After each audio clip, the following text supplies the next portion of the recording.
So what if you wanted to sit with your dad? So no Amish boys wanted to sit with their dad after they turned 12 in my community, because all the other boys were sitting with the boys. Everybody would go in by age, so the youngest boy to turn 12 would be at the end of the row, and the oldest boy who was not married would lead the row. And every Sunday morning, the boys were the last ones to head into church, the last ones to come into the room always. And if you didn't behave while you were sitting on the boys' row, and a couple times it did happen that I remember, especially in weddings, they would take you and either make you sit with your dad, or they'd open up a spot on the preacher's bench.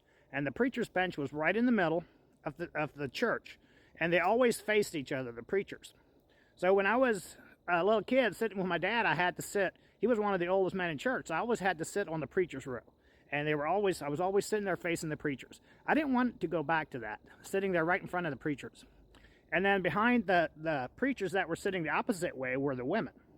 So in the middle of the church, there was one row of preachers. The women were behind them. And then the preachers were always looking at the men and then the boys at the back. So they could still see you, but it was a lot better to be sitting at the back of the room than it was to be sitting right in front of the preachers. I mean, I'm talking right face to face. And that was why nobody wanted to sit with their dads, after they turned 12, because you had to sit right there and you were watched so much better. God bless y'all.